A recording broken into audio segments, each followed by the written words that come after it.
Hallo Gr.10's, is weer meneer De Vries. Ek gaan nou aktiwiteit 10.7 oor die algemene joernaal doen.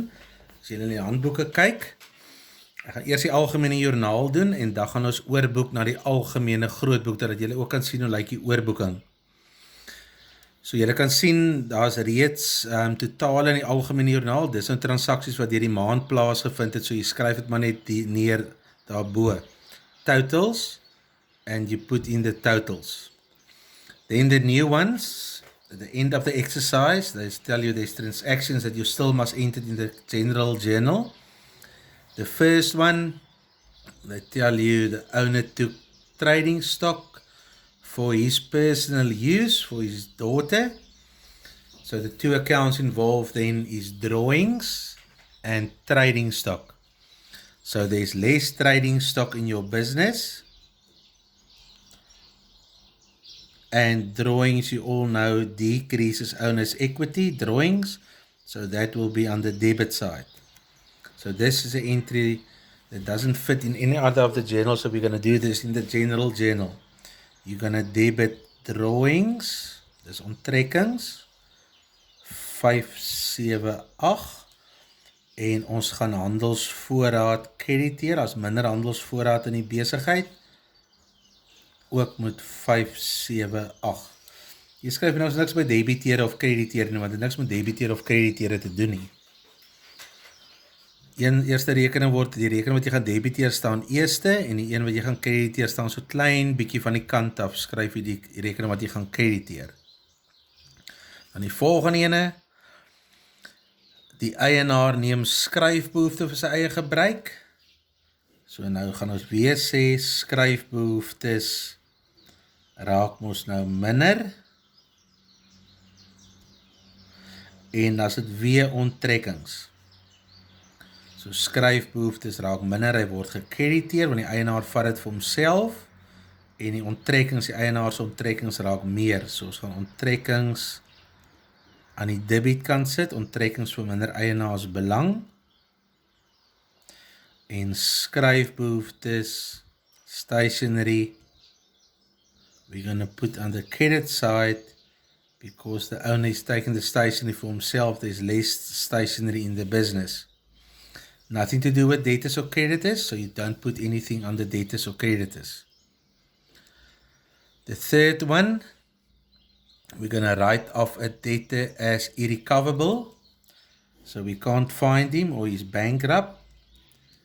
Now we're going to take him out of our books. No need to keep him there if he will never pay you back again.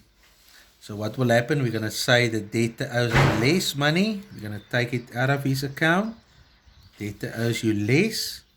And bad debts is a bad thing for the business. It's an expense.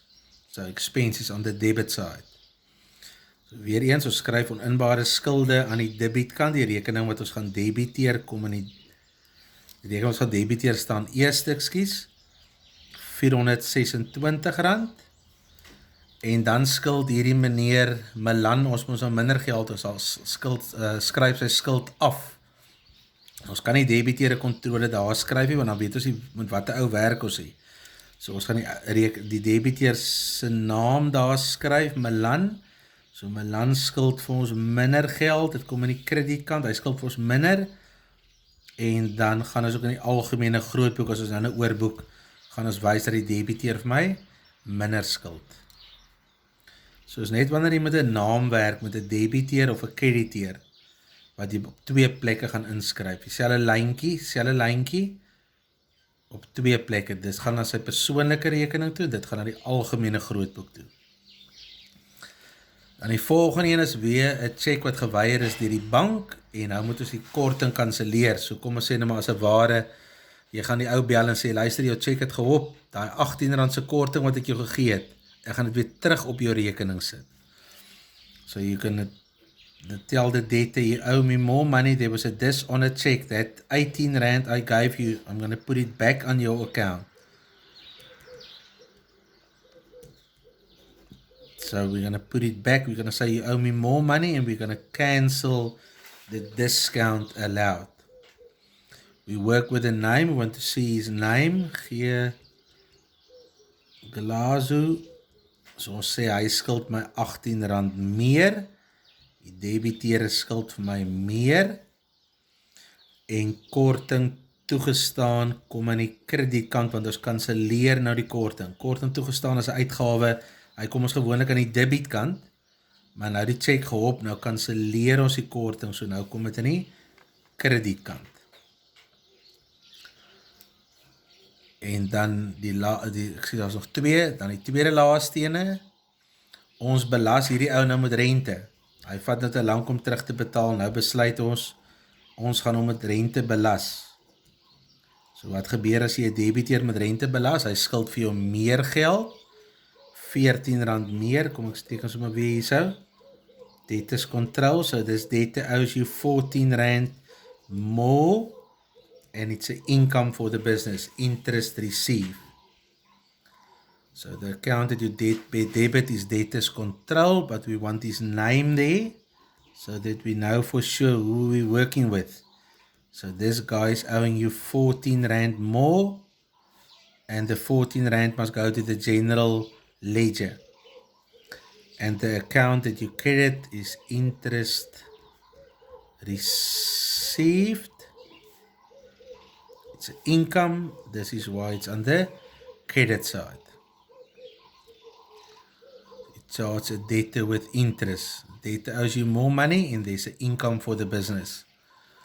And then the last one is the one that your creditor is charging you with money. You're taking too long. So we're going to owe our creditor more money, R21 more. And this we call interest paid, rente betaal. Dis sleg vir die besigheid, dit kom in die debietkant. So rente betaal kom in die debietkant, interest paid, it's an expense. And then we owe the creditors more money, R21 more.